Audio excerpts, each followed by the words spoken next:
So this is for the part 2 of our reporting assignment reporting number 2. So from these problems naman, ang ating solve is from sample problems from the book of Aslam Kasimali. So we have problem 6.19, problem 7.10, problem 7.37, which is all from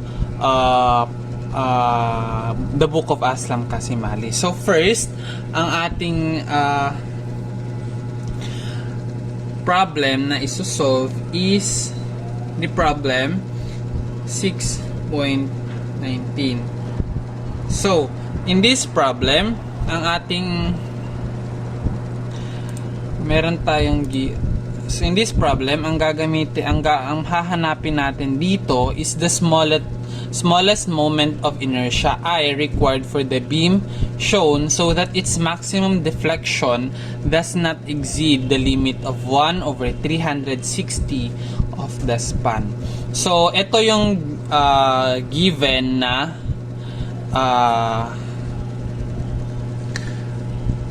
figure. So we have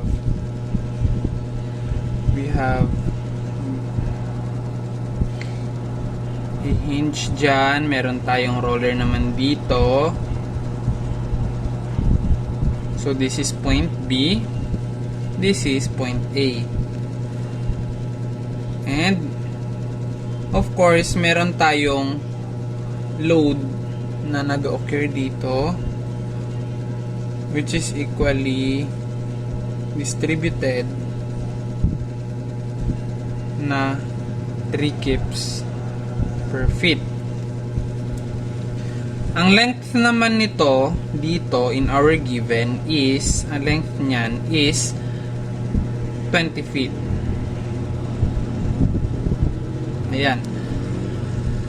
Ang EI natin, or this is the rigidity, ano bang tawag doon? It is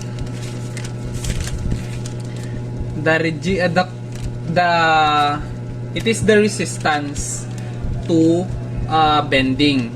It is EI. So EI is constant, sinabi sa given, and ang ating E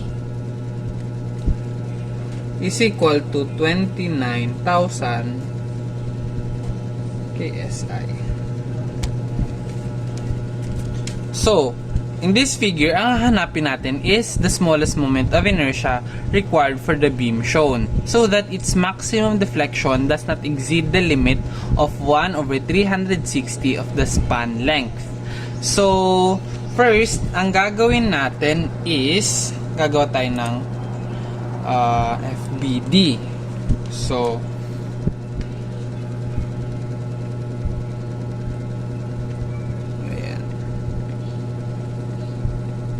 so dito is our M, and dito is 150 all over EI. This is point A, point B. In our diagram, makikita natin that we can formulate that M over EI diagram keeps feet all over EI. So, ayan siya.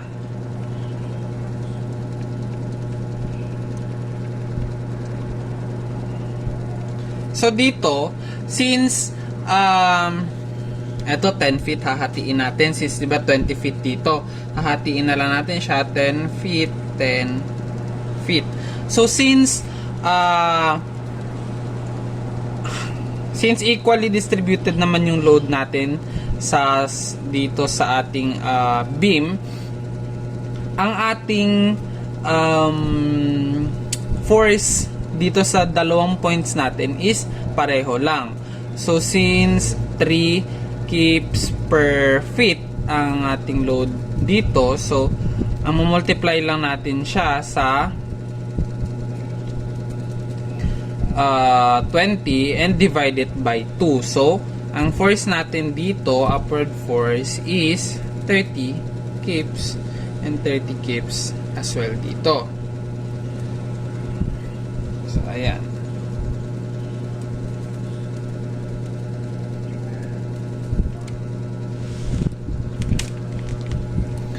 So, draw natin ulit. Roller.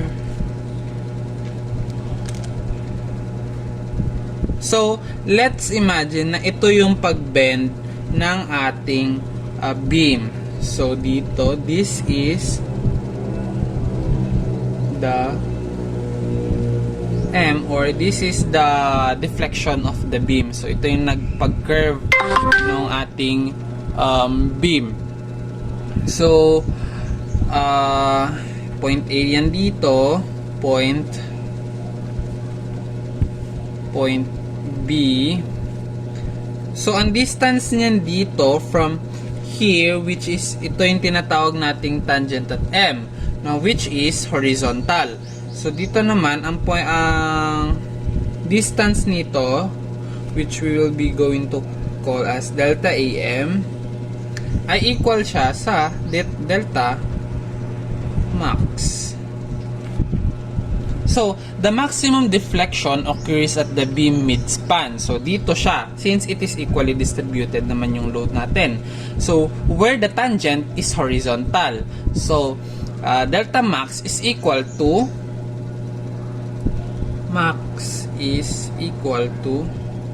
delta AM,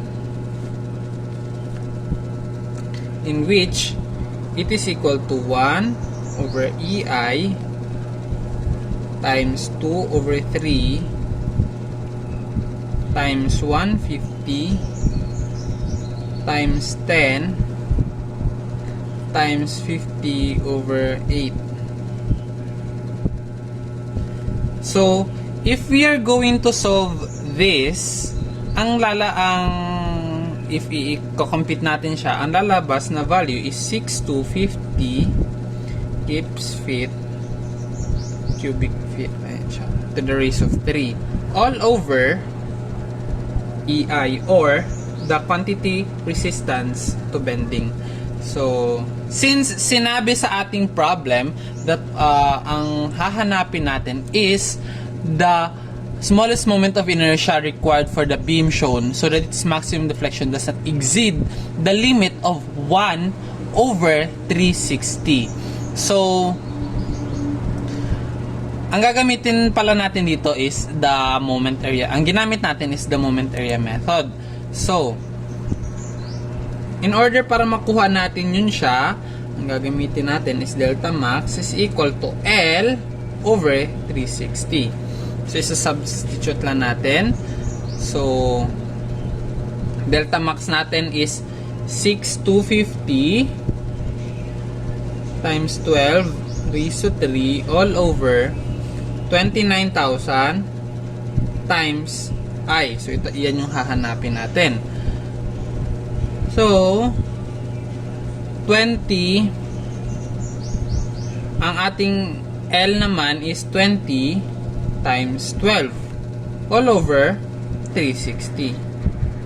So, if we are going to solve that one, ang makukuha natin na value ng I is 559. So, yan, this will be the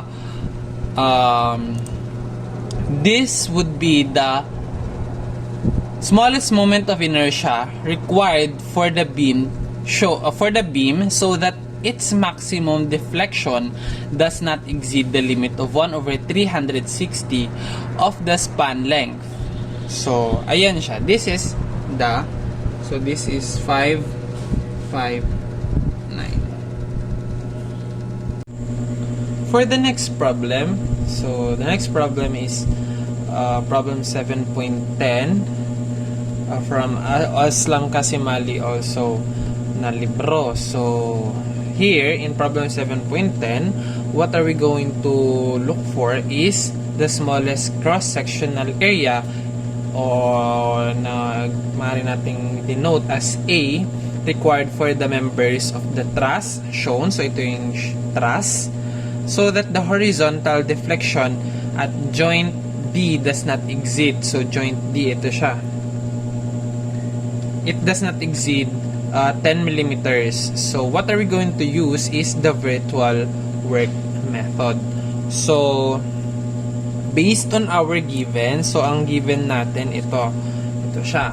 So the length ng truss natin na vertical length niya is 4 meters, meron tayong 3 meters, meron din tayong force dito sa C, point C, vertical force pababa, and point D, vertical force din na pababa, na tig 50 kN. Meron din tayong to the right na force dito, which na load, which is 100 kN.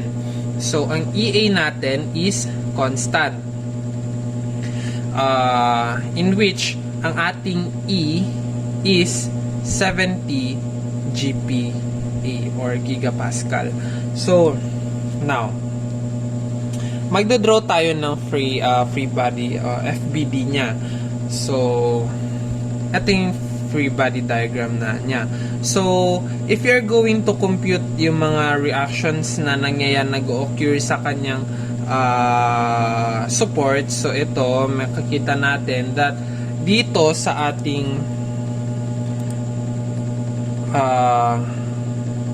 dito meron tayong 83 if we are going to compute that, 83.33, meron tayong 183.33 dito, 183.33, 166.67, 50 kN, 50 kN, 50 kN, 100, meron pa pala dito 100, meron din dito 100 to the left. So dito 0 kasi nga as what I have learned a while ago sa video na napanood ko, hindi lahat ng parang anong tawag ba dito is hindi lahat ng nagagamit na parang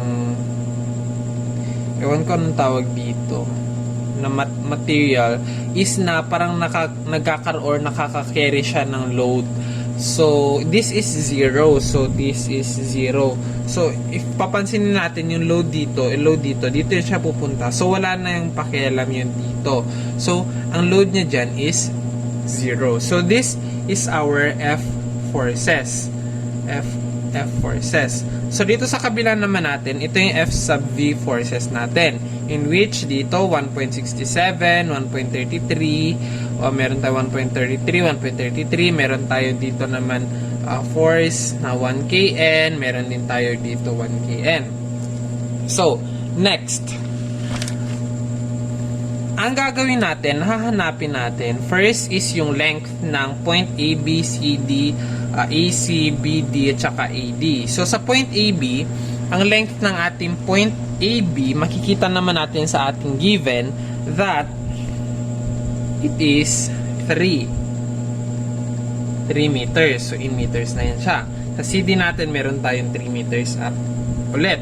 Meron naman tayong 4 meters sa AC, meron din ulit tayong 4 meters sa BD. And kung makikita natin dito, so ang point AD naman natin, ang gagamitin lang natin is ang Pythagorean theorem. So if i-input natin sa calculator, square root of 4 squared plus 3 squared, ang lalabas dyan is 5. So ang length ng ating point AD is 5 meters. So sa FKN naman natin, yung forces natin sa F forces, so sa AB natin meron tayong 0, di ba dito AB 0 sa CD natin meron tayong 100, negative 100. Meron naman tayong negative 50 sa AC dito, negative 50 kasi pababa. So negative 183.33 yung dito natin. So 'di ba kinumpit natin, ayan siya, 1.83. So ayan. So, sa point AD naman natin, we have 166.67. So, sa FV forces naman natin, meron tayong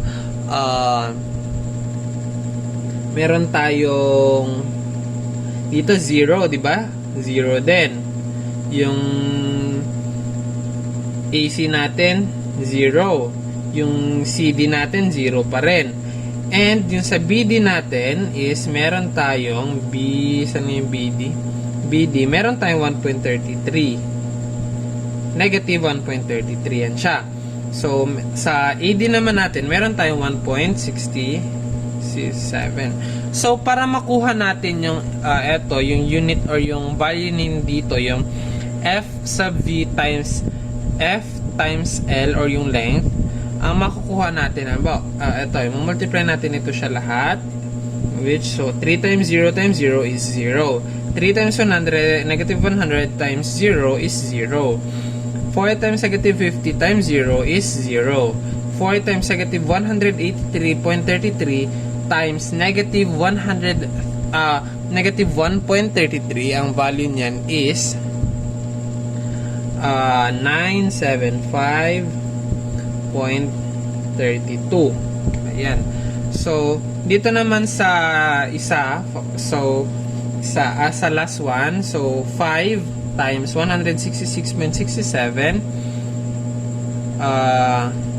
times 1.67, kapag i-input natin sa calculator, the value would be 139.69. So, ayan siya. So, if ang total niyan is, if we are going to add 2,367. So, ang unit niyan is kN squared, kilonewton squared, meter. So, next, since ang hahanapin natin ay yung cross-sectional area, the smallest cross-sectional area required for the member of the truss so that the horizontal deflection at joint D would be or would not exceed 10 mm. So, yung deflection doon sa point D natin hindi lalampas sa 10 mm. So, what are we going to do is 1 kN delta D is equal to ito 2367 kN squared meter all over EA. So, ang hanapin natin dito is yung letter A, yung value ng A. And since given na rin naman din yung E natin is madali na lang natin siya makukuha. So, delta D is equal to 2367 all over EA. So, ayan. 2367 all over value ng E natin is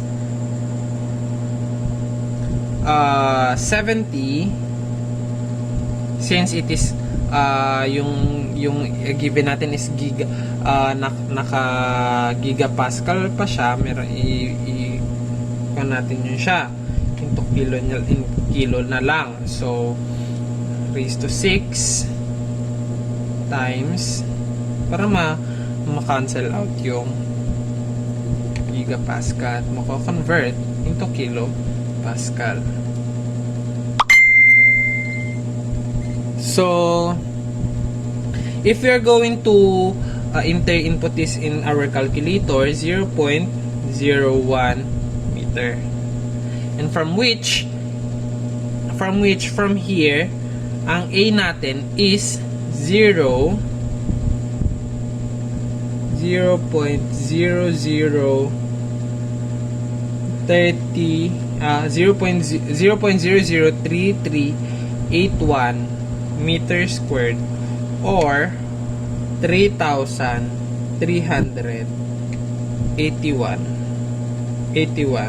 millimeter squared. So, ito yung ang pinakamaliit or yung area ng pinakamaliit na cross-sectional area na required para sa truss natin para yung ating deflection na mangyayari sa joint D ay hindi mag-exceed sa 10 mm. Lastly, from the final problem from the book of Aslam Kasimali, so we have problem 7.37 in which dito sa problem na ito ang sabi is use the virtual work method to determine the vertical deflection at joint B of the frame shown in the figure. So this is the given. So ito siya ang given. So this is the figure, given figure, at ito yung mga values na given din. So in our figure, so makikita natin that the length here, ito yung height niya is 4m and the total horizontal length niya is 8 meters yan siya lahat. So we have dito sa lahat dito is meron tayong load na 20 kilonewton per meter. So if we are going to kasi dito 5 meter yan siya. So if we are going to divide it into 5 or multiply it into 5 pala, so magiging 20 times 5 is 100 kilonewton yung load dito sa gitna. So 100 kilonewton. So or 100 kilonewton. So point C, point A, point B yan dito. Point B. So ano pa ba? Meron tayo 150 kN dito. So what are we going to look for is the vertical deflection. Ibig sabihin, patayo na deflection ng vertical, patayo na deflection na magaganap dito sa ating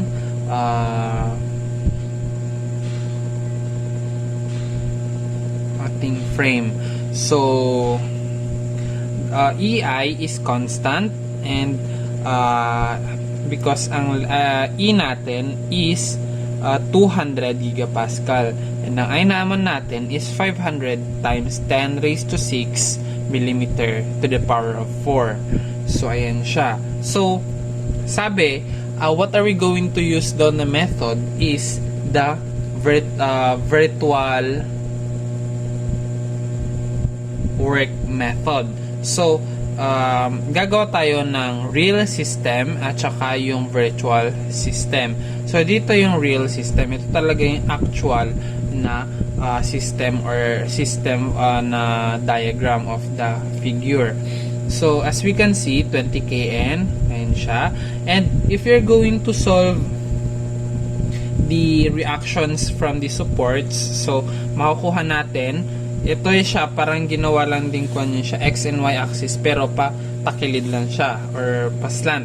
So dito ang ating dito na force is 122.5 kN. Dito naman is 91.87 ano ba, 91.875 kN pala yan.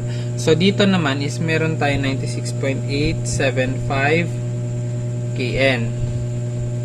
Dito naman is magkakaroon tayo ng point D dito since ang ating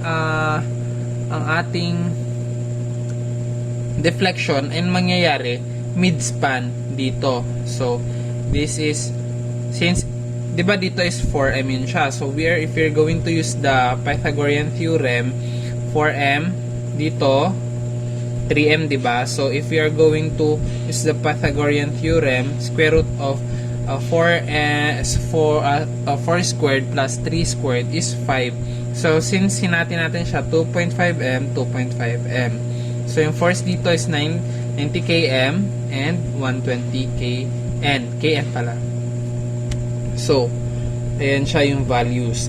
Sa virtual system naman natin, makikita natin yung mga values dito is naging 0.3735 kN.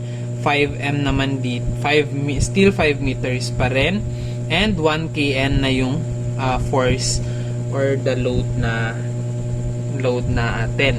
So dito D X, and siya yung value ng X, hahanapin natin yan later. So 0.375 as well. So 0.5 kN yung value naman ng reaction natin dito, and still the length is still the same. So it is 2.5 meter, 2.5 meter. So this is the virtual system or the M sub V. Ito siya. Ito is M. So first, i-complete natin yung mga values na hinahanap dito sa table na ito. So from AD, para makuha natin yung limits niya, so ang origin na gagamitin natin dito is from point A. Ito. Point A. Point B, B, C. Okay. So dito, from point A pa rin ang gagamitin natin.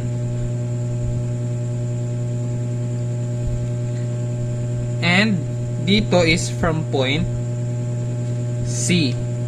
So if you're going to look for the limits, the limits naman is 0,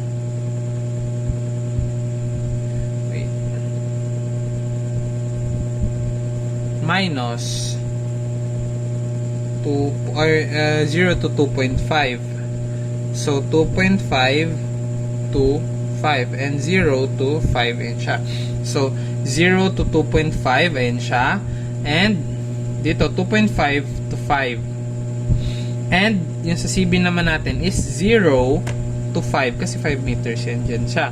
So that are the limits. So eto, M, the forces naman natin sa ating real system, ang ating AD, makikita natin that our AD is 91.875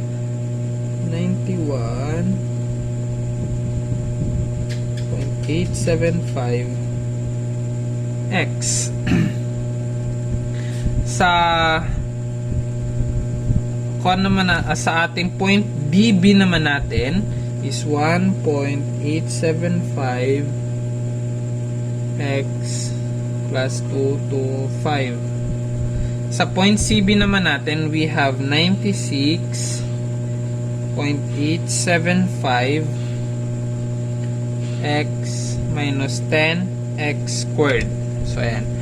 So dito naman sa ating virtual system, so lahat ay 0.375x, 0.375x, 0.375x. So ayan. So since ang hahanapin natin is the deflection na nag-occur, vertical deflection natin. So ang hahanapin natin is delta B, which is i-multiply natin siya into 2 kN equal to I 1 all over EI.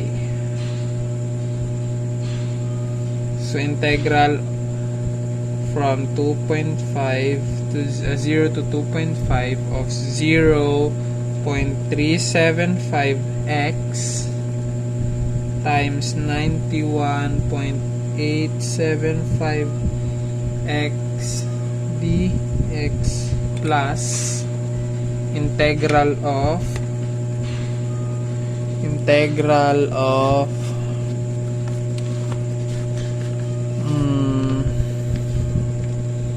0 from 0 to 5 of 0.375 x times 96.875 x minus 10 x squared dx. So if you're going to integrate it and integrate it and solve it, compute everything, so ang lalabas na value is 1923.83 kilonewton squared times meter cube all over EI. So andun pa rin yung EI natin kasi this EI naman is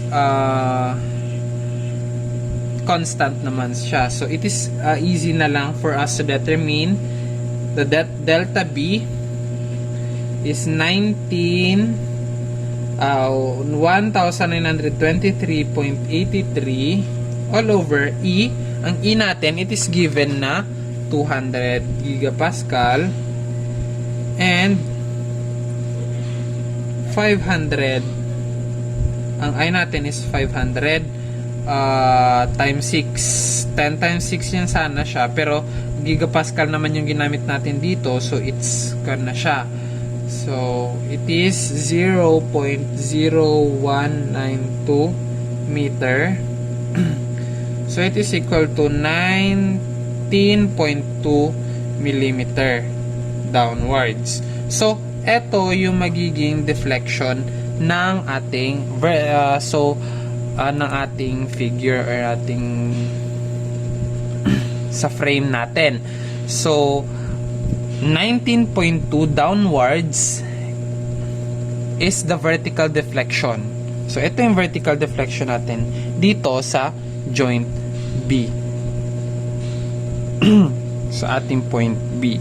So, that is all for the reporting number 2. So, once again, this is Morcid Maliga. Thank you very much for watching and listening.